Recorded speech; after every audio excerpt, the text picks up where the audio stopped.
Cylinder गया तो हमको इतना टेंशन आता है। गैस महंगा देगा तो महंगा तो ले नहीं सकते हैं गैस। डर तो होगा ही। अगर मेरा एक सिलेंडर है और मेरे परिवार में 8 लोग हैं तो वो कितना टाइम चलता है ये मुझे मालूम है। जो बुकिंग हुई भी है वो सिलेंडर नहीं दे रहे हैं। मैं होटल से खाना लाके खा रहा हूँ गैस के कारण। राशन है लेकिन गैस नहीं मिल रहा है।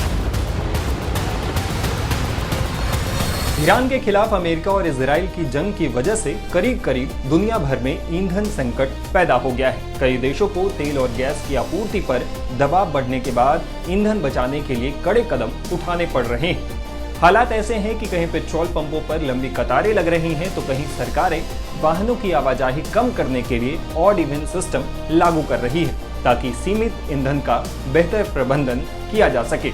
वहीं कुछ देशों ने स्कूल कॉलेज बंद कर दिए हैं तो कई सरकारों ने ईंधन निर्यात रोक दिया है और रणनीतिक तेल भंडार का इस्तेमाल शुरू कर दिया है। दरअसल युद्ध के बीच ईरान ने रणनीतिक तौर से बेहद अहम होर्मुज जलडमरू मध्य को लगभग ठप कर दिया है। यहाँ से आवाजाही करने वाले शिप्स को वो निशाना बना रहा है। ये वही समुद्री मार्ग है जहां से दुनिया का करीब 31% समुद्री कच्चा तेल और लिक्विफाइड नेचुरल गैस यानी LNG गुजरते हैं। जंग की वजह से ये रास्ता बाधित है जिससे वैश्विक ऊर्जा व्यापार पूरी तरह अस्थिर हो गया है। एक्सपर्ट्स का मानना है कि अगर संघर्ष लंबा खींचा तो कच्चे तेल की कीमतें $120 से $140 प्रति बैरल तक जा सकती है। दुनिया भर में शेयर बाजार भी इस अस्थिरता से प्रभावित हो रहे हैं और कीमतें लगातार बढ़ रही हैं।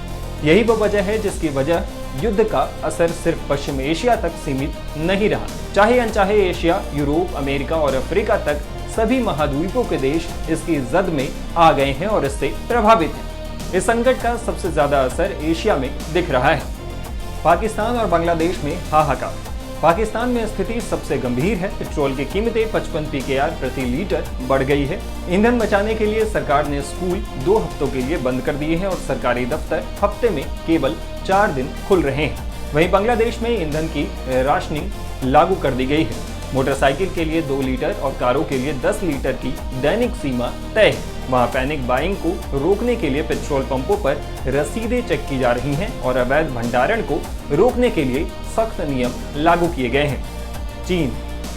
चीन दुनिया का सबसे बड़ा ऊर्जा उपभोक्ता है। उसके पास लगभग 1.3 अरब बैरल का रणनीतिक तेल भंडार मौजूद है। इसके बावजूद चीन ने घरेलू आपूर्ति को सुरक्षित रखने के लिए अपनी रिफाइनरियों को पेट्रोल और डीजल के निर्यात पर रोक लगाने का निर्देश दिया है। इस कदम का मकसद ये सुनिश्चित करना है कि अंतर्राष्ट्रीय संकट के बावजूद चीन की घरेलू ऊर्जा आपूर्ति प्रभावित न हो। जापान और दक्षिण कोरिया। जापान के पास लगभग 354 दिनों का रणनीतिक तेल भंडार मौजूद है। इसके बावजूद सरकार ने राष्ट्रीय भंडार से तेल निकालने की तैयारी शुरू कर दी है। दक्षिण कोरिया ने ऊर्जा संकट को देखते हुए लगभग 30 वर्षों में पहली बार ईंधन की कीमतों पर ऊपरी सीमा यानी प्राइस कैप लगाने का फैसला किया है। वियतनाम और थाईलैंड। वियतनाम ने ऊर्जा संकट से निपटने के लिए ईंधन पर आयात शुल्क हटा दिया है। इसके अलावा कच्चे तेल के निर्यात पर रोक लगा दी गई है। थाईलैंड ने भी घरेलू आपूर्ति बनाए रखने के लिए ईंधन निर्यात को निलंबित कर दिया है। श्रीलंका और नेपाल। श्रीलंका और नेपाल में ऊर्जा संकट की आशंका के कारण पेट्रोल पंपों पर लंबी कतारें देखी जा रही हैं। सरकारों ने लोगों से घबराहट में ईंधन खरीदने से बचने की अपील की है। म्यांमार में ऑड इवन लागू। म्यांमार में टैंकरों की आपूर्ति बाधित होने से कई शहरों में ईंधन खत्म हो गया। स्थिति से निपटने के लिए सरकार ने ऑड इवन सिस्टम लागू की है। इसके तहत ऑड और इवन नंबर वाली गाड़ियां अलग अलग दिनों में चलेंगी। अमेरिका में गैस पंपों पर कीमतें अचानक बढ़ गई हैं। पेट्रोल और डीजल की कीमतें भी तेजी से बढ़ रही हैं। इससे महंगाई दर बढ़ने का खतरा है जो राजनीतिक तौर से भी बड़ा मुद्दा बन सकता है। स्थिति को संभालने के लिए अमेरिका ने तेल टैंकरों को नौसैनिक सुरक्षा देने की पेशकश की है। यूरोप। फ्रांस और जर्मनी जैसे यूरोपीय देशों में तेल की कीमतों ने आम लोगों की कमर तोड़ दी है। फ्रांस में लोग भविष्य की चिंता में पेट्रोल पंपों पर लंबी लाइनों में लगकर पैनिक बाइंग कर रहे हैं। जर्मनी में भी स्थिति कमोबेश ऐसी ही है, जहां ड्राइवर अब सार्वजनिक परिवहन की ओर रुख करने को मजबूर है। जर्मनी के चांसलर ने बढ़ती ऊर्जा कीमतों पर चिंता जाहिर की है।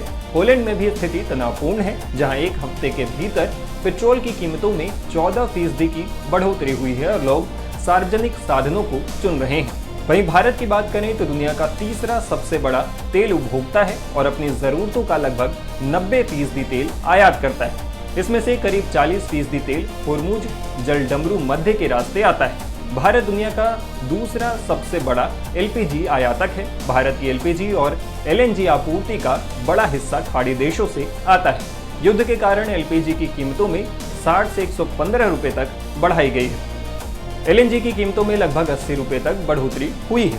स्थिति को संभालने के लिए भारत सरकार ने कई कदम भी उठाए हैं, जैसे कि आवश्यक सेवा रखरखाव अधिनियम यानी ESMA लागू करना, रिफाइनरियों को एलपीजी उत्पादन बढ़ाने का निर्देश देना, वैकल्पिक आपूर्ति के लिए रूस और दूसरे देशों से बातचीत करना। मौजूदा स्थिति के बीच भारत समेत दुनिया के कई देशों की सरकारें अपने नागरिकों से पैनिक बाइंग न करने और ऊर्जा बचाने की अपील कर रही है। सभी देशों की सरकारें ये सुनिश्चित करने की कोशिश कर रही है कि आम लोगों को बुनियादी जरूरतों के लिए ईंधन मिलता रहे। इकोनॉमिक एक्सपर्ट्स का मानना है कि आने वाले कुछ दिन वैश्विक अर्थव्यवस्था के लिए अत्यंत चुनौतीपूर्ण हो सकते हैं, क्योंकि हर देश अपनी ऊर्जा सुरक्षा के लिए संघर्ष कर रहा है।